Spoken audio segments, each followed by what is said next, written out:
Hello दोस्तों, आप सभी का स्वागत है स्टूडेंट टॉक पर। कल हमने 25 क्वेश्चन कर लिए थे परसेंटेज के, जो कि प्रीवियस ईयर्स में आए हुए क्वेश्चंस थे।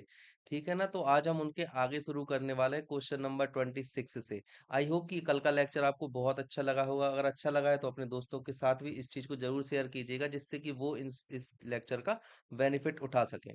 ओके, तो आज जो लेक्चर हम शुरू करने वाले हैं वो हम शुरू करने वाले हैं क्वेश्चन नंबर 26 से।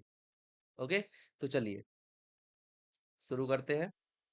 आज का पहला क्वेश्चन आपसे पूछा गया है, यदि एक छात्र के अंक में 25% की वृद्धि की गई तो उसके टेस्ट में उसका स्कोर 75 हो गया, उसका वास्तविक स्कोर कितना था? देखिए, उसके जो अभी जो वर्तमान स्कोर है उसका वो है 75। ठीक है, और उसके में वृद्धि कितनी की गई थी? 25% की। 25% को हम लिख सकते हैं 1/4, मतलब कि पहले उसका 4 था और अब एक की वृद्धि के साथ कितना हो गया? वो 5 हो गया। ठीक है ना? तो अब ये जो 5 है, 5 किसके इक्वल हो जाएगा? 75 के। तो 1 रेशियो किसके इक्वल होगा? 15 के। ठीक है, 1:15 के इक्वल हो जाएगा। इधर से 1 इज इक्वल टू क्या हो जाएगा? 75/5। ठीक है ना? यहां से आ गया। अब जब 1:15 के इक्वल है तो 4 रेशियो किसके इक्वल हो जाएगा? 4 × 15, मतलब आंसर क्या आ जाएगा आपका? 60। इस तरह से क्वेश्चन करने हैं कंप्लीट। ओके, ऑप्शन ए सही है। अगले क्वेश्चन पर आते हैं। आपसे अगला क्वेश्चन पूछा गया है, एक कक्षा में आयोजित परीक्षा में एक छात्र ने 25 अंकों में से 9 अंक प्राप्त किए। छात्र के द्वारा प्राप्त अंकों को प्रतिशत में व्यक्त कीजिए। ये क्वेश्चन बहुत ज्यादा आसान है। चलिए देखते हैं। यहाँ पर आप देखो, जब भी हम परसेंट निकाल रहे होते हैं तो हम ऊपर लिखते हैं ऑब्टेन मार्क्स, जो कि ऑब्टेन होते हैं, जो कि आपको मिले हुए हैं। और हम नीचे लिखते हैं क्या? डिनोमिनेटर में टोटल मार्क्स लिखते हैं। और परसेंट निकालने के लिए हम मल्टीप्लाई कर देते हैं 100 का। सेम चीज यहाँ पर करनी है। अगर ऑब्टेन को देखा जाए तो 9 है, और यहाँ पर 25 टोटल था, इंटू में 100 आपको कर देना। ये कैंसिल हो जाएगा 4, और यहाँ पे 9 × 4 अगर हम करते हैं तो कितना आ जाएगा? 36। सही आंसर यहाँ पर क्या हो जाएगा? 36% ओके। अगला क्वेश्चन आपसे पूछा है, किसी परीक्षा में चरण ने 54 अंक प्राप्त किए, जो कुल अंकों का 72% के बराबर था। परीक्षा कितने अंकों की थी? आपको ये बोला गया है। बहुत ही आसान क्वेश्चन है। देखिए, यहाँ पर जो चरण है, चरण ने टोटल अंक प्राप्त किए 54, जो कि बराबर है 72% के। अगर आप यहाँ से कैलकुलेट करना चाहो तो डायरेक्ट आप निकाल सकते हो कि यहाँ से जो 4% है इक्वल टू आ रहा है आपका 3 के बराबर। ठीक है, और अगर आप देखो 4% आ रहा है आपका 3 के बराबर, यहाँ से आप देख सकते हो अगर 4 में हम 25 का मल्टीप्लाई करते हैं तो 100% बनता है। यहाँ पर भी 25 का मल्टीप्लाई करोगे तो 75 मार्क्स आ जाएगा। आंसर क्या हो जाएगा? Option A.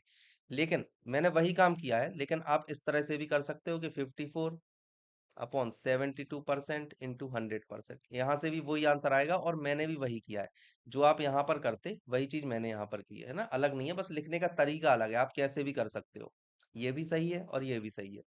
ओके, अगला क्वेश्चन आपसे पूछा गया है, मॉरिस भोजन पर अपनी आय का 25% खर्च करता था। उसे 1,000 रुपए की वेतन वृद्धि मिली, लेकिन उसने खाद्य वस्तुओं पर अपना खर्च नहीं बढ़ाया। नतीजतन भोजन पर उसका खर्च गिरकर 20% हो गया। इसके मैं आपको दो मेथड बताऊंगा। एक बताऊंगा एकदम ट्रिक, और दूसरी बताऊंगा आपको एक कंप्लीट मेथड कि कैसे करते हैं। देखिए, ट्रिक में क्या होगा, पहले उसका था 25% खर्च था। ठीक है, और बाद में उसका खर्च कितना हुआ? 20%। ठीक है, अगर हम 25 को लिखते हैं तो 1/4, और 20 को लिखते हैं 1/5। मतलब कि अगर हम यहाँ पर देखें तो टोटल था 4, उसमें से एक का इसने खर्च किया। ठीक है, कितने का खर्च किया? एक का। वहीं अगर आप यहाँ पर देखो तो उसका टोटल था 5, लेकिन खर्च तो बढ़ा नहीं, तो खर्च एक का ही रखेंगे, हम कुछ नहीं करेंगे। अब यहाँ पर सिर्फ वेतन बढ़ा है, ये दोनों सेम है। ये जो है ये एक्सपेंडिचर है फूड पर जो उसने किया है, और ये क्या है? ये है इनकम। ठीक है, इनकम है। तो 4 और 5 ये +1 हुआ। तो ये जो +1 है ये किसके बराबर है? +1 ये है 1000 के बराबर। तो जो नई आय है वो कितनी हो गई? 5000। और जो पुरानी आय है वो कितनी हो गई? 4000। समझ में आ रही है बात? ऐसे हुआ है 4 × 1000, और यहाँ पर हमने किया 5 × 1000। ठीक है ना? यहाँ से निकली ये ओल्ड निकलेगी आपकी, और ये निकलेगी न्यू। वही चीज मैंने यहाँ पर की है। ठीक है ना? ये कौन सी है? ओल्ड, और ये है न्यू।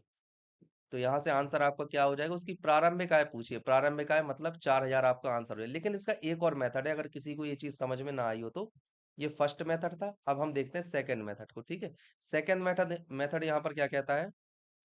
सेकंड मेथड कहता है कि आप प्रारंभिक जो आय है उसको मान लो वाई, इनिशियल आय।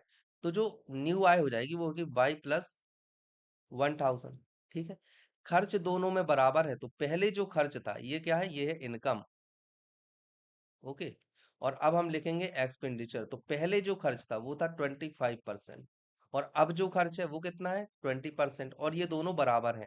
तो अब देखो वाई आएगा 25% इक्वल टू होगा वाई प्लस 1000 आएगा 20% का। ठीक है, यहां से जब आप वैल्यू करोगे तो वाई की वैल्यू अपने आप 4000 निकल कर आ जाएगी। मैं आपको बताता हूँ, वाई 25 को अपन लिखेंगे 1/4, यहाँ से वाई प्लस 1000, और यहाँ पर 20 को लिखेंगे 1/5। अब यहाँ से आपको सीधा कैंसिल क्रॉस कर देना है। क्रॉस मल्टीप्लिकेशन से जब आप देखोगे तो ये हो जाएगा 5y इक्वल टू 4 × y+1000। आ गया ना आपका 4000, तो 5y is equal to 4y plus 4000। तो आंसर क्या आया आपका यहाँ से, y इज इक्वल टू 4000। ठीक है, तो जी ये ओल्ड वाली है, ये 4000 आई, और ये न्यू वाली जो थी ये आ गई है 5000। ठीक है, मेरा मानना है कि अगर आप कॉम्पिटेटिव एग्जाम की तैयारी कर रहे हो तो ये वाला मेथड आपको सीखना चाहिए, बेस्ट मेथड है। ओके, चलिए अगला क्वेश्चन हम देखते हैं। अरुण की आय बाला की आय की 150% है, चंद्रू की आय अरुण की आय की 120% है, और यदि अरुण, बाला और चंद्रू की कुल आय मिला दी जाए तो 86,000 हो जाती है। तो चंद्रू की आय आपको बतानी है। देखो एक तरफ आपको एक रिलेशन दिया है अरुण और बाला की आय में, तो हम अरुण को ए से रिप्रेजेंट करते हैं, लिख लेते हैं अरुण को हम ए से रिप्रेजेंट करेंगे। ठीक है, और बाला को हम रिप्रेजेंट करेंगे बी से। इसके अलावा जो चंद्रू है, चंद्रू चंद्रू को हम रिप्रेजेंट करेंगे सी से। अब आपको जो वैल्यू दी गई है, आपको बोला गया है कि अरुण की आय बाला की आय की 150 है, मतलब अरुण की आय बाला की आय की कितनी है, 150%। ठीक है, ये आपको एक रिलेशन दिया है। सेकंड रिलेशन जो आपको दिया गया है, अरुण की आय, सॉरी चंद्रू की आय अरुण की आय की 120% है, तो चंद्रू की आय अरुण की आय की 120% है। ठीक है, ये आपको दिया गया। अब यहाँ से आपको रेशियो निकालना है, तो अगर आप देखो तो ए रेशियो बी कितना आ जाएगा, यहाँ पर आ जाएगा ए रेशियो बी, अगर हम निकालते हैं तो आ जाएगा 3:2। वहीं अगर हम बात करते हैं सी और ए की, तो सी रेशियो ए ये कितना आ जाएगा निकल कर, जब हम निकालेंगे तो ये आ जाएगा आपका 6:5। ठीक है, ये आया। अब देखो यहाँ पर वी ए सी, ए मैं आपको रेशियो में बता रहा हूँ, अगर रेशियो अलग अलग दिए हो तो आप उसको कैसे इक्वल कर सकते हो। यहाँ तो आप डायरेक्ट भी कर लोगे, कोई दिक्कत नहीं है ना। यहाँ पर 2 का मल्टीप्लाई करोगे तो हो जाएगा, आपका रेशियो आ जाएगा 6:4, सॉरी 5 का मल्टीप्लाई करोगे तो आ जाएगा यहाँ पर 5 का, और यहाँ पर 3 का, यहाँ से आपका रेशियो निकल आएगा बिना किसी दिक्कत के। और अगर फाइनल रेशियो की बात करें तो आपका आ जाएगा 15, 10 और 18, ऐसा आएगा। लेकिन उसको निकालते कैसे, देखो यहाँ पर आपको ए रेशियो बी दिया है तो 3:2 आपको दिया हुआ है। यहाँ पर ए रेशियो सी दिया, सी रेशियो ए दिया हुआ है, तो 5:6 आपको दिया है। अब जो 3 है पास वाला, यहाँ पर भी आप 3 लिखोगे, और यहाँ 5 है, यहाँ पर आप पास वाले में 5 लिखोगे, और फिर मल्टीप्लाई कर दोगे। अगर कुछ चीज कैंसिल हो रही है तो आप उसे कैंसिल आउट भी कर दोगे, जैसे ये, लेकिन तीनों में होना चाहिए, समझे। जैसे अगर यहाँ पर 2 है तो ये 5 और इस 3 ए से मल्टीप्लाई, ए को कैंसिल नहीं करेगा, इसलिए हम 2 नहीं निकालेंगे। तो सीधा सीधा आपको मल्टीप्लाई करना है, 10 रेशियो 15 रेशियो 18 आ गया ना। तो बी ए सी का रेशियो है ये। ठीक है, अब यहाँ पर आपसे पूछा है कि चंद्रू की कुल आय, चंद्रू की आय आपको निकालनी है। कुल आय आपको कितनी दी है, अगर कुल आय की बात की जाए तो दी है आपको 86,000, और ये कुल आय है, मतलब ए प्लस बी प्लस सी की आय है। और अगर ए प्लस बी प्लस सी को हम देखते हैं तो कितना हो जाएगा, 18, 15, 33 और 43, तो यहाँ से हो जाएगा 43। अब इसको आपको डिवाइड करना है, तो ए प्लस बी प्लस सी, मतलब टोटल आय में से अगर हम देखें तो डिवाइड करेंगे, एक रेशियो बराबर आ जाएगा आपका, यहाँ पर एक रेशियो बराबर आएगा आपका 86,000/43। यहाँ से आप डिवाइड करोगे तो आ जाएगा आपका 2000, मतलब एक रेशियो आ रहा है आपका 2000। ठीक है, और आपसे पूछी गई है चंद्रू की आय, तो चंद्रू का रेशियो कितना है, 18, तो 2 × 18 2000 था, तो ये चंद्रू की आ जाएगी, कितनी आ जाएगी, 36,000। ओके, सही आंसर यहाँ पर क्या हो जाएगा, ऑप्शन ए। चलिए अगला क्वेश्चन हम देखते हैं। सोमनाथ की वार्षिक आय 24 लाख है। प्रत्येक माह वह अपने वाहन के लिए 40,000 की ईएमआई का भुगतान करता है। उसकी मासिक आय का कितना प्रतिशत ईएमआई में व्यक्त होता है। देखो यहाँ पर जो आपको आय दी है वो है वार्षिक, और यहाँ पर जो आपसे पूछा जा रहा है प्रतिशत, वो मासिक आय में पूछा जा रहा है। तो सबसे पहले आप मासिक आय निकालोगे। अगर हम ईयरली की बात करें, ईयरली ईयरली कितना कमाता है, 24 लाख। ठीक है, 24 लाख कमाता है। तो अगर हम मंथली की बात करते हैं, मंथली कितना हो जाएगा आपको सिंपल 120 लाख में 12 का डिवाइड कर देना, तो यहां से आपकी जो वैल्यू निकल कर आ जाएगी वो आ जाएगी 2 लाख। ठीक है, 2 लाख आपकी वैल्यू आ गई। अब वो क्या कर रहा है, 40,000 रुपए ईएमआई पर दे रहा है प्रति माह। तो अगर आप देखो तो परसेंट ईएमआई कितना दे रहा है मंथली, पर मंथ। ठीक है, तो पर मंथ कितना देगा, 40,000 जो वो दे रहा है, और टोटल कितने में से दे रहा है वो हम लिखेंगे, और यहाँ पर मल्टीप्लाई करेंगे हम 100 का, तो आपका यहाँ से आंसर आ जाएगा। मतलब कितना है, 40 और 20%। कितना आ गया ये आंसर, आंसर आ गया 20%। सही आंसर यहाँ पर क्या हो जाएगा, ऑप्शन ए 20%। ओके, अगला क्वेश्चन आपसे पूछा गया है कि, मैं थोड़ा कलर चेंज कर लूं। आपसे पूछा गया, औसतन मीनू अपने मासिक वेतन का 15% खरीदारी, रेस्तरा और मॉल में जाने पर उपयोग करती है। शेष 40% घर के खर्च में उपयोग हो जाता है और 45% उसकी बचत में जाता है। यदि एक महीने में वह घर पर 40,000 खर्च करती है तो उसकी वार्षिक आय कितनी है। अब देखो, टोटल किसी भी चीज को अगर हम देखते हैं तो वो होता है 100%। अब उसने 100% में से 15% खरीदारी पर खर्च की, तो 15% हम निकाल देंगे, और इसके अलावा शेष 40% घर पर खर्च किया। मतलब इसके अलावा 40% और की उसने घर पर खर्च, और 45% जो था उसका बचत था। ये कौन था, ये थी बाइंग पर, ये खरीदारी पर उसने खर्च किया। और जो 40% था वो किस पर था, हाउस पर उसने खर्च किया। और ये जो थी, ये थी उसकी सेविंग। ठीक है, ये सेविंग हो गई, और ये टोटल क्या है, इनकम। ठीक है, ये चीज आपको लिखनी है। अब ये इनकम हो गई, यहां से उसने बोला है कि घर पर उसका खर्च कितना है, 40,000। मतलब आपको 40% बराबर दिया हुआ है 40,000, ये आपको ऑलरेडी दिया गया है। तो यहां से आप मंथली आय निकालोगे। अगर आपको 40% दिया गया है 40,000, तो 1 बटा, या आप ऐसे कर लो कि 40% बराबर 40,000 दिया, डायरेक्ट 100% निकाल लो। 100% बराबर कितना हो जाएगा, 40,000 अपॉन 40 × 100। यहाँ से आप डायरेक्ट कर सकते हो। तो यहाँ से कितना आ गया, 1 लाख आ गया उसका। ओके, कितना आ गया, 1 लाख। उसकी जो मंथली इनकम है वो है 1 लाख। अब उसने पूछा है वार्षिक इनकम कितनी है, तो अगर ये हम देखें तो ये कितनी होती है, ये है मंथली, है ना। अगर हम ईयरली करना चाहते हैं तो इसमें आपको सिंपल क्या करना है, 12 का डिवाइड कर देना है। जो 1 लाख है, इसमें क्या करना है, इसमें 12 का आप मल्टीप्लाई कर दोगे तो यहाँ से 12 लाख आ जाएगी। तो सही आंसर यहाँ पर क्या हो जाएगा, ऑप्शन सी 12 लाख। ओके, यहाँ पर आपसे पूछा गया है, सीमा की वार्षिक आय 15 लाख है, हर महीने वह 30,000 की ईएमआई देती है, उसके मासिक वेतन का कितना प्रतिशत ईएमआई में जाता है। देखो, यहाँ पर सबसे पहले आपको ध्यान देना है इस चीज पर कि यहाँ पर जो आपको आय दी गई है वो वार्षिक है, और हर महीने वह ईएमआई दे रही है, और आपसे प्रतिशत भी महीने पर पूछा जा रहा है। तो यहाँ पर अगर आपको देखा जाए तो ईयरली आपको वेतन दिया गया है कितना, 15 लाख। ठीक है, ये आपको दिया गया। तो अगर आप मंथली वेतन निकालोगे तो कितना हो जाएगा, इसमें सिंपल आपको 12 का डिवाइड कर देना है। ठीक है, ऐसा करने पर आसान हो जाता है। 12 को 3 × 4 भी आप लिख सकते हो, यहाँ से 5 और यहाँ से 25। तो आंसर क्या आ जाएगा, यहाँ पे आ जाएगा 1.25 लाख, मतलब कि 1,25,000। ठीक है, ये हो जाएगी उसकी मासिक वेतन। अब यहाँ पर वो क्या करती है, ईएमआई कितने की दे रही है, आपको लिखा हुआ है कि 30,000 की ईएमआई वो दे रही है। ठीक है ना, 30,000।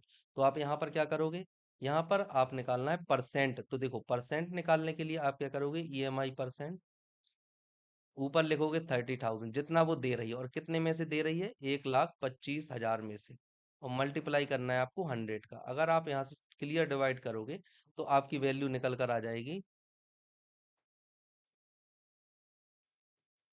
ये जाएगा 4 टाइम्स, ये जाएगा 5 टाइम्स, और ये जाएगा 6 टाइम्स। तो आंसर कितना आ जाएगा, 24%।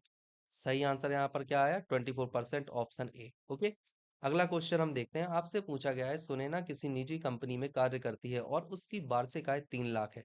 उसके पास एक नई और एक पुरानी गाड़ी है। उसकी आय का 5% नई गाड़ी के रख रखाव पर और पुरानी पर नई के व्यय से 2% ज्यादा खर्च होता है। दोनों गाड़ियों के रख रखाव पर उसका कुल वार्षिक व्यय कितना है। देखो, उसके पास दो गाड़ियां हैं, एक को हम लिख लेते हैं ओल्ड और दूसरे को हम लिख लेते हैं न्यू। ठीक है ना, ओल्ड पर जो खर्च हो रहा है, जो न्यू पर खर्च हो रहा है, न्यू पर हो रहा है 5%, और ओल्ड पर जो खर्च हो रहा है वो कितना हो रहा है, 5% प्लस 2।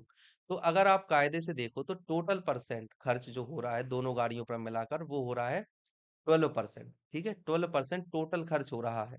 अब उसने पूछा है वार्षिक व्यय कितना है।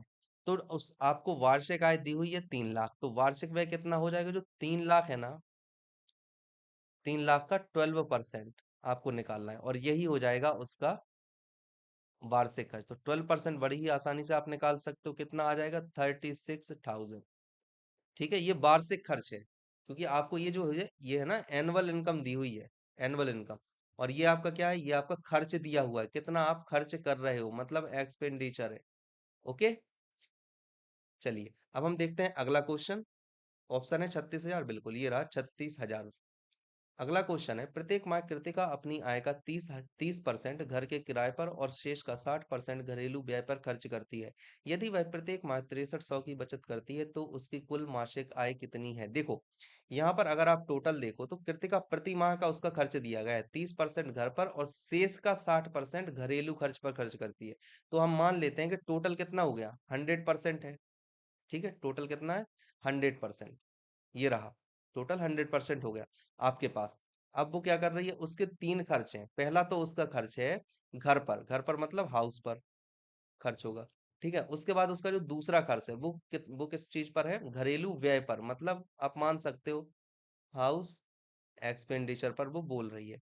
और तीसरा खर्च वो बोल रही है सेविंग है। ठीक है ना, सेविंग है।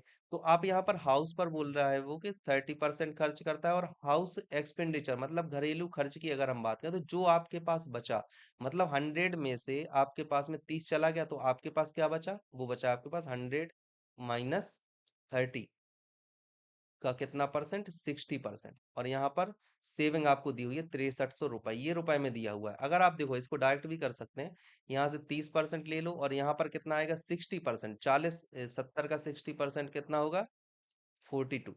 ठीक है, यहाँ से निकल कर आएगा 42% और यहाँ पर आपको दिया गया 6300। ये आपको ऑलरेडी दिया हुआ है, देकर रखा हुआ है आपको। ठीक है, अब यहाँ पर अगर आप देखोगे ये बराबर में 100% चल रहा है, तो यहाँ पर 30 और 42 हो जाएंगे 72, तो 100 - 72 इक्वल टू 63% आएगा। यहाँ से निकल कर अगर आप देखते हो तो आपका आएगा 28, 28 आएगा, है ना, 28 इक्वल टू 6300। तो 28% है ये। ठीक है, तो आपको निकालनी है कितनी, 100% निकालनी है आपको। 100% के लिए आप क्या करोगे, 6300 अपॉन 28 इंटू 100। यहाँ से आपकी 100% वैल्यू निकल आएगी। क्या वैल्यू निकल कर आएगी, चलो निकाल कर देखते हैं। 7 से अगर आप इसको काटोगे तो आएगा, आ जाएगा यहाँ पर 4, यहाँ पर आ जाएगा 900, फिर 4 से आप कैंसिल करोगे तो यहाँ पर आ जाएगा 25।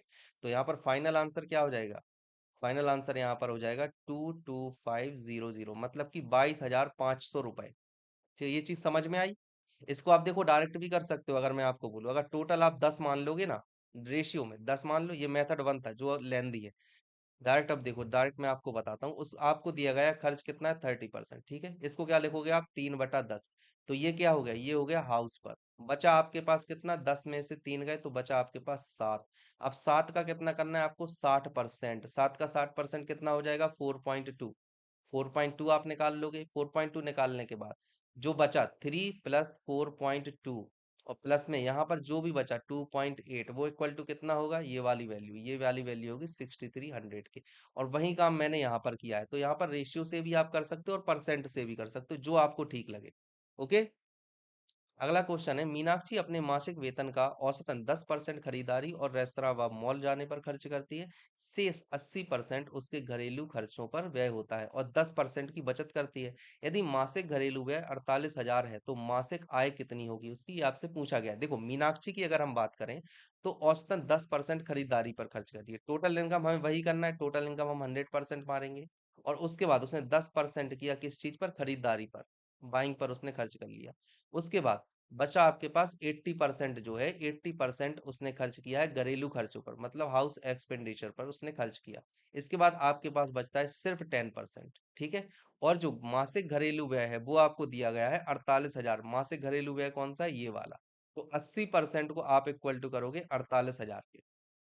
ठीक है, तो 80% इक्वल टू आपका हुआ 48,000, या आप ऐसे मान सकते हो कि 8/10 हुआ आपका 48,000, है ना। मैं होता तो मैं ऐसे ही करता, 8/10 हुआ 48,000, आपको निकालना है 10। तो अगर 8 रेशियो बराबर आपका 48,000 आ रहा है, तो 1 रेशियो बराबर कितना हो जाएगा, 6,000, और फिर 10 रेशियो बराबर कितना हो जाएगा आपका, 6,000 इंटू 10, मतलब कितना आ जाएगा, 60,000। ठीक है ना, ये चीज। तो जब ये चीज निकल कर आ जाए ना, ये तो मैं आपको केवल समझाने के लिए लिख देता हूँ ऐसा ऐसा। जब आप एग्जाम में जाओगे ना, तो एग्जाम में आपको केवल ये देखना है कि मासिक घरेलू व्यय कितना दिया है, 48,000, तो डायरेक्ट आपको 48,000 को बराबर रखना है 80% के। ठीक है ना, ये करना है आपको। वहां से आपका आंसर आएगा। आपको ये सब नहीं लिखना है कि 10% यहाँ, ये तो बहुत ज्यादा लेंदी प्रोसेस हो जाएगी। आपको जो चीज दी गई है उसके अकॉर्डिंग निकालना है। आपको दे दिया मासिक घरेलू व्यय, आपको दिया 48,000, तो आप यहाँ पर देखो मासिक घरेलू व्यय का परसेंट कितना आ रहा है। बस उस परसेंट पर आप केंद्रित हो, ये इन बाकी चीजों पर आपको केंद्रित नहीं होना है। आपको बस कैसे भी करके ये वाली परसेंट निकालनी है, ये कौन सी है, बस बात खत्म है ना। तो यहाँ पर सही आंसर आ जाएगा 60,000। ओके। अगला क्वेश्चन आपसे पूछा गया है, औसतन प्रमोद अपनी कार में पेट्रोल भरने के लिए अपने मासिक वेतन का 10% उपयोग करता है, शेष 80% घरेलू काम में खर्चा करता है और 10% वेतन बचाता है। अब यहाँ पर आपको दिया गया है, यदि मासिक आधार पर वह घर के काम पर 24,000 खर्च करता है तो उसकी वार्षिक आय कितनी होगी। जैसा मैंने पिछले क्वेश्चन में बताया था, आपको यहाँ पर घर के काम का दिया गया है 24,000, तो ये जो परसेंट है इनमें से देखो घर के काम का परसेंट कौन सा है, तो 80% है। तो डायरेक्ट आप लिखोगे 80% बराबर 24,000। 80% को आप डायरेक्ट लिखोगे, क्या लिखोगे 80% को डायरेक्ट, 4/5 इक्वल टू में लिखोगे 24,000। तो यहाँ पर वन रेशियो आप डायरेक्ट निकालोगे, कितना आएगा, 8, नहीं 6 ही आएगा, 6,000 आएगा। कितना आएगा, 6 आएगा, है ना। हाँ, 6 आया, और फिर यहाँ पे आपको निकालनी है 5%। 5 रेशियो आपको निकाल देना है। 5 रेशियो कितना आ जाएगा आपका, 5 रेशियो आएगा आपका 30,000। ठीक है। आपसे वैल्यू क्या पूछिए, वार्षिक आय, तो वार्षिक आय कितनी होगी, वार्षिक आय निकालने के लिए आप क्या करोगे, इसमें आप करोगे मल्टीप्लाई, ये तो क्या है, मंथली है। ठीक है। ईयरली के लिए आप क्या करोगे, जो ईयरली होता है, ईयरली के लिए आप क्या करोगे, जो 30,000 है इसमें 12 का मल्टीप्लाई करोगे तो क्या आएगा, 3,60,000। ठीक है ना, ऐसे करना है, डायरेक्ट इस तरह से करना है, रेशियो से आपको करना है। ठीक है। तो क्या आया, 3,60,000, ऑप्शन ए सही है। अगला क्वेश्चन आपको पूछा गया है कि मनोज अपनी आय का 30% खाने पर खर्च करता है, 33% खाने पर खर्च करता है। उसने अपने वेतन में 1,000 की वृद्धि प्राप्त की, लेकिन उसने खाने पर खर्च नहीं बढ़ाया। इसके कारण खाने पर खर्च कम होकर 27% हो गया। उसका प्रारंभिक वेतन कितना था, वही थे। ऐसा क्वेश्चन हम ऑलरेडी पहले भी कर चुके हैं। प्रारंभिक वेतन हम क्या मान लेंगे, जो ओल्ड इनकम थी वो हम मान लेते हैं वाई या एक्स, जो आप मानना चाहो। और जो न्यू इनकम है वो कितनी हो जाएगी, वाई प्लस 1,000। ठीक है, इतनी हो जाएगी वाई प्लस 1,000। अब यहाँ पर देखो, यहाँ पर आप क्या करोगे, यहाँ पर वाई जो टोटल इनकम थी उसका 33% खर्च कर रहा है, तो यहाँ पर लिखोगे आप 33%। और यहाँ पर जो है, नई वेतन का कितना है, नई वेतन का ये खर्च हो जाता है 27%। अब बस यहाँ से आपको क्लियर कर लेना है, जैसे वाई इंटू 33/100 लिखोगे, और यहाँ पर लिखोगे वाई प्लस 1,000, और यहाँ पर है 27, तो 27/100 कैंसिल हो जाएगा। ये यहाँ पर जाओगे तो यहाँ पर आप देखो 3 से करोगे तो ये 11 टाइम्स जाएगा और ये वाला जाएगा 9 टाइम्स। बस आपको इसको सॉल्व करना है। 11y is equal to 9y plus 9,000, ये आया। तो यहाँ पर आएगा 2y इज इक्वल टू कितना हो जाएगा, 9,000। तो y इज इक्वल टू कितना आ जाएगा, 4,500, मतलब कि 4,500 रुपए। तो जो उसका पुराना वेतन था, प्रारंभिक आपसे पूछा है तो कितना था, 4,500। और अगर न्यू आपसे पूछ लेते, न्यू, तो कितना होता, वाई प्लस 1,000, मतलब कि कितना हो जाता, 5,500 रुपए। ठीक है ना। तो इस तरह से आपको निकालना है, ये वाला ओल्ड है। वहीं एक और मेथड मैंने आपको बताया था कि आपको क्या करना है, जैसे 33/100 लिखा, ठीक है, पहला वाला। और दूसरे में आपको क्या करना है, दूसरा आपको दिया है 27/100, ये दिया है। ठीक है ना। तो आपको यहाँ पर क्या करना है, 100 में से 33 था खर्च, और यहाँ पर सॉरी 33 यहाँ पर लिख लो, और यहाँ पर 100 में से क्या था, 27 था खर्च। आपको इन दोनों वैल्यू को बराबर करना है, तो यहाँ पर 27 का गुणा कर दो और यहाँ पर 33 का गुणा कर दो। तो यहाँ से आपकी ये दोनों वैल्यू बराबर हो गई।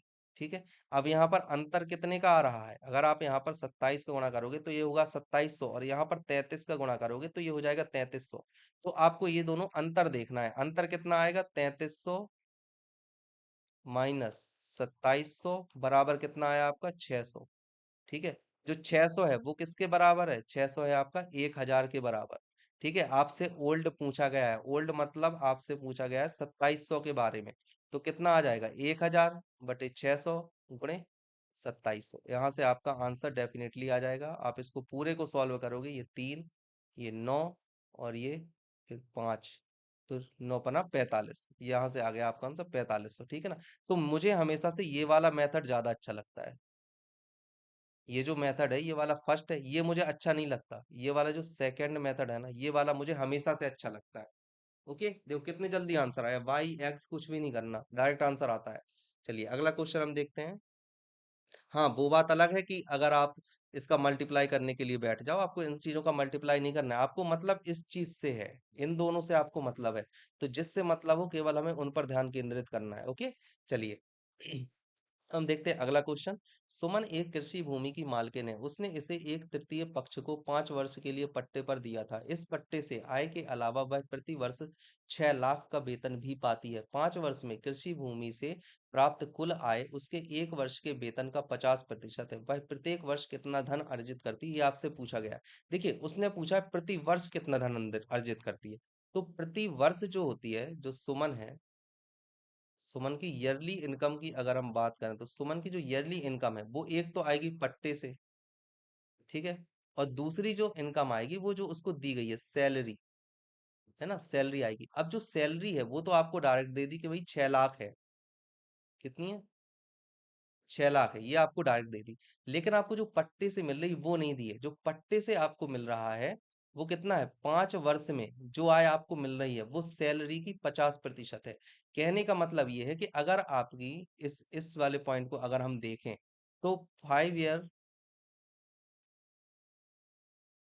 पट्टे से प्राप्त जो आय है वो कितनी हो जाएगी, वो हो जाएगी सैलरी अपॉन 2। मतलब कि कितनी हो गई, 5 साल में, 5 ईयर में आपको कितना मिला, यहाँ पे आप करोगे 6 लाख और दो, तो यहाँ पर आ जाएगा 3 लाख। 5 साल में आपको मिलेगा 3 लाख। तो एक साल में क्या होगा, एक साल में आपको कितना मिलेगा, आप करोगे 3 लाख में डिवाइड करोगे आप 5 का, तो यहाँ से वैल्यू निकल कर आएगी 60,000, ठीक है। और ये वाली जो वैल्यू है ये क्या रखनी है यहाँ पर, तो यहाँ पर करोगे आप 60,000। ये हो गया, इन दोनों को जोड़ोगे तो जो सुमन की ईयरली इनकम है, ईयरली कितनी आ जाएगी, ईयरली आ जाएगी सुमन की 60,000, 6,60,000 आ जाएगी, ठीक है। तो सही आंसर यहाँ पर क्या हो जाएगा, 6,60,000। यहाँ पर कोई ऑप्शन है ऐसा, ये रहा ऑप्शन बी, ठीक है ना। इस तरह से इसको सॉल्व करना है। ये 5 साल की दी हुई है आपको कि सैलरी अपॉन 2, ये 5 साल की है, समझ गए। तो आपको एक साल की आपने निकाली, एक साल की आई है 60,000, और यहाँ पर एक साल की जो सैलरी डायरेक्ट थी वो थी 6 लाख, दोनों को ऐड कर दिया हमने। ओके, चलिए अगला क्वेश्चन है। यदि संटी अपने मासिक वेतन का 50% भोजन पर, 20% किराए पर खर्च करता है और 1500 बचाता है, तो उसका मासिक वेतन कितना है। देखो संटी को टोटल वेतन वही चीज आ जाती है। जैसे यहाँ पर 50% दिया हुआ है, तो 50% को हम 1/2 लिखेंगे तो ठीक नहीं लगेगा। तो हम क्या करते हैं, यहाँ पर 50% को हम लिख लेते हैं 50/100 ही लिख लेते हैं, है ना। तो जो टोटल था वो था 100, और जो वेतन का 50% था वो था भोजन पर, ये किस पर था, फूड पर। वहीं अगर हम बात करते हैं तो 20% किराए पर खर्च किया, 20% किस चीज पर खर्च किया, रेंट पर उसने खर्च किया। अब उसके पास बचा कितना, 30% और बचा है। तो ये जो थे ये तो खर्च हो गए, और ये 30% अभी भी बचा है। तो 30% जो है इक्वल टू आप कर दोगे 1500 के, क्योंकि बचत थी 1500 के, इक्वल टू किया।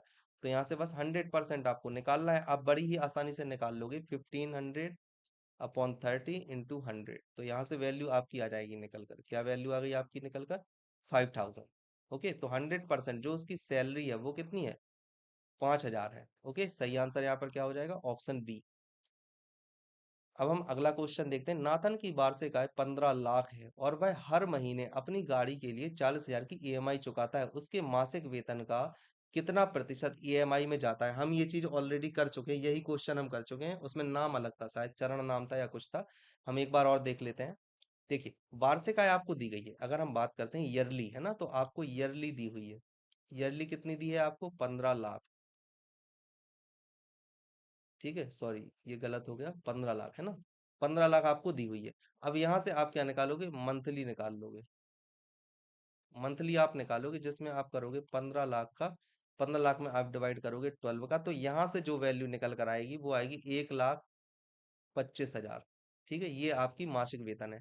अब यहाँ पर उसने 40% ईएमआई में दी, तो जो आपकी ईएमआई है जो ऑलरेडी आपको दिया गया है वो है 40,000, ठीक है, तो आपको EMI परसेंट आपसे पूछा गया है। यहाँ पर आप क्या करोगे, 40,000 अपॉन 125,000 इंटू में करोगे 100। यहाँ से आपकी फाइनल वैल्यू निकल कर आ जाएगी। फाइनल वैल्यू आपकी क्या आएगी, यहाँ से 25 से आप डिवाइड करोगे तो यहाँ पर आ जाएगा 5 बार में, और यहाँ पर आप 25 से डिवाइड करोगे तो आएगा 16। 1 बार में गया, अच्छा 25 से डिवाइड किया है ना, हाँ तो 16, ठीक है 160 आ जाएगा। ठीक है, 5 से फिर आप डिवाइड करोगे तो आपका यहाँ पर कितना आ जाएगा, 32, मतलब 32%। तो EMI परसेंट कितना हो गया आपका, 32%। ठीक है, सही आंसर यहाँ पर क्या हो जाएगा, ऑप्शन बी। चलिए अब हम देखते हैं अगला क्वेश्चन। आपसे पूछा है कि 85% वेतन खर्च करने के बाद आलोक प्रति माह 1,200 रुपए बचाता है, उसका मासिक वेतन कितना है। देखो टोटल फिर वही आ जाता है, 85 हम लिख लेते हैं। वैसे 85%, 85% को हम रेशियो में लिखेंगे तो लिखेंगे 17/20। अब उसने बोला है कि 17 तो खर्च किया, बचा कितना, अब बचा कितना है, 20 में से 17 गए तो बचे आपके पास में 3। ये जो 3 है ये है सेविंग। ठीक है, और ये जो 3 है, 3 आपको दिया गया है 1200 के बराबर। ये क्या है, ये आपको दिया गया है, गिवन है। तो यहाँ से एक रेशियो कितना आ जाएगा, एक रेशियो आ जाएगा 400, और आपको निकालना है 20 रेशियो। तो 20 रेशियो कितना हो जाएगा, 400 इंटू 20 इक्वल टू में कितना आ जाएगा, 8000। ठीक है, सही आंसर क्या हो जाएगा, 8000, ऑप्शन ए। ओके, मासिक वेतन। नेक्स्ट आपसे पूछा गया है, एक कर्मचारी के वेतन में 30% की वार्षिक की वृद्धि की गई। ठीक है ना, 30% की वृद्धि की गई है, जिससे उसका वेतन 910 हो गया। बढ़ोतरी होने से पहले उसका वेतन क्या था, आपसे ये पूछा गया है। देखिए क्या किया गया है, जब भी वृद्धि की जाती है किसी भी चीज में, कितनी भी, तो हमेशा ये माना जाता है कि वह वृद्धि प्रतिवर्ष है। ठीक है ना, हम ऐसा मानते हैं कि वृद्धि प्रतिवर्ष है, भले ही उसमें लिखा हुआ है या ना लिखा हो। जैसे यहाँ पर लिखा हुआ है 30% की वृद्धि की गई, तो अगर कुछ नहीं दिया है तो आपको मान लेना है कि ये वार्षिक वृद्धि है, ना कि मंथली।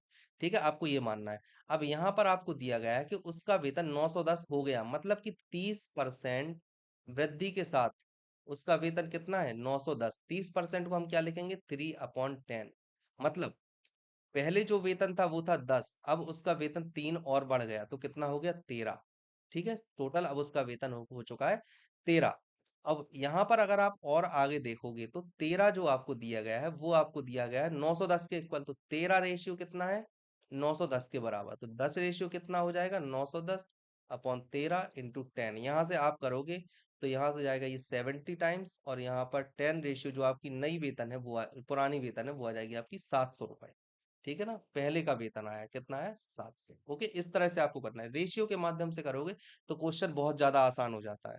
ओके, ये तो आपको पता है ना, 30 को हम 3/10 किस तरह से लिख देते हैं। देखो 30 को 3/10 कैसे लिखते हैं, जैसे मान लीजिए परसेंट है ना, जैसे एक्स है, एक्स परसेंट आपको दिया, तो परसेंट का मतलब ये होता है 100 का भाग। परसेंट क्या होता है, एक्स पर सेंट, सेंट को हम क्या बोलते हैं, 100 बोलते हैं ना। जैसे हम लिखते हैं सेंटीमीटर, सेंटीमीटर में क्या लिखते हैं, 10 की घात माइनस तो लिखते हैं ना। वही हम लिख देते हैं मिलीमीटर, तो मिली में क्या लिखते हैं, 10 की घात -3। वही हम लिखते हैं माइक्रोमीटर, तो क्या लिखते हैं, 10 की घात -6। तो इसी तरह से जो सेंटी है ना, सेंटी, सेंटी के लिए 10 की घात -2 आता है। तो यहाँ पर क्या होता, एक्स पर सेंट। ठीक है ना, ये क्या है, मतलब एक्स और पर की जगह पे बटा, और सेंट मतलब 100। ठीक है ना, इस तरह से हम इसे लिख देते हैं। तो जैसे अगर आपको 30% दिया हुआ है तो हमने क्या किया, 30 पर सेंट मतलब 100। अब हमने इसको कैंसिल किया तो क्या आया, 3/10। इस तरह से हम लिखते हैं। ठीक है ना, याद रखना है आपको। और जो नीचे होता है ना वो होता है टोटल, और ऊपर क्या होता है, ऊपर जो आपको प्राप्त है। जैसे यहाँ पर अगर वृद्धि दी हुई है, जैसे 30% की वृद्धि, तो आपने मान लिया कि 3 जो ऊपर दिया गया है ये वृद्धि है 3 की। वहीं अगर खर्च दिया गया होता कि 30% की खर्च, तो आप मानते 10 में से आपका 3 खर्च हो गया तो आपको 7 बचे। इस तरह से हम इसे सॉल्व करते हैं। ओके, चलिए अगला क्वेश्चन है, तान्या के वेतन में 15% की वृद्धि की गई, उसका बढ़ा हुआ वेतन 14,030 है, उसका मूल वेतन कितना था। अब देखो सेम चीज आ गई, यहाँ पे 15% की क्या की है, वृद्धि। तो हम डायरेक्ट ट्रिक से करेंगे, बाकी नहीं करेंगे। तो ट्रिक क्या है, देखो 15%, 15% को हम रेशियो में कन्वर्ट करेंगे और ये आ जाएगा 3/20। कैसे आया, 15 को आप क्या लिखो, 15% की जगह पे 100 लिखोगे, 5 से डिवाइड करोगे तो 3 बार, और 5 से डिवाइड करोगे तो 20 बार। तो यहाँ से ये निकल कर क्या आ जाएगा, 3/20, वो आप डायरेक्ट लिख दोगे। ठीक है, ये चीज हमने लिख दी। उसके बाद उसका बढ़ा हुआ वेतन कितना है, इतना, और 3% की 15% की वृद्धि की, तो जो इसका पहले था, मैंने आपको बताया ना, पहले कितना था 20, उसमें आपने वृद्धि की 3% की, तो कितना हो गया 23। ठीक है, अब बढ़ा हुआ वेतन आपको दिया गया है 14,030, मतलब कि आपको जो 23 रेशियो दी है वो है 14,030 के बराबर। ठीक है, यहां से आपको सॉल्व कर लेना है कि जो 23 है वो इक्वल टू हो जाएगा 14,030। ठीक है, तो आपको निकालना है 20 रेशियो, आपको निकालना है, तो वो कितना हो जाएगा 14,030 अपॉन में आप लिखोगे 23 और इनटू में आप लिखोगे 20। इसे आपको कैंसिल करना है, कैंसिल करोगे तो कैसे करोगे, आप 23 का डिवाइड दोगे 14030 में। 23 का जब आप डिवाइड दोगे तो यहाँ पर सबसे पहले 6 टाइम्स जाएगा, 6 टाइम्स जाने पर यहाँ पर आएगा 138, और यहाँ पर आया 2, फिर 30, तो फिर यहाँ पर जाएगा 10। ठीक है ना, मतलब 610 आया। तो यहाँ पर क्या आएगा, यहाँ पर आएगा 610 × 20। अब यहाँ पर 2 जीरो है, आपको सिंप्लीफिकेशन सिखा रहा हूँ, 2 जीरो है तो आखिरी में 2 जीरो आएगा, और 61 का आप डायरेक्ट कर दीजिए 2 से मल्टीप्लाई, तो कितना आ जाएगा 122, तो 12,200 रुपए। ठीक है, सही आंसर यहाँ पर क्या हो जाएगा, ऑप्शन डी। ओके, समझ में आया आपको।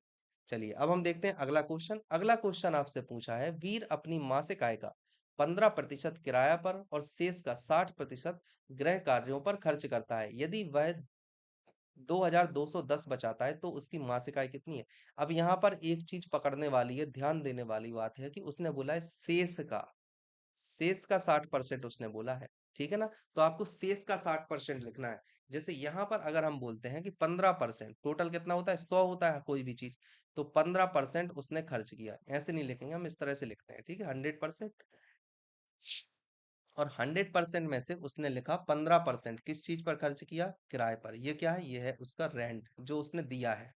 आपके पास बचा है कितना, 85%। ठीक है, अब 85% बचा, तो 85% का भी आपको लिखना है 60%, 85 का भी 60%, और यहाँ पर लिखना है 40%।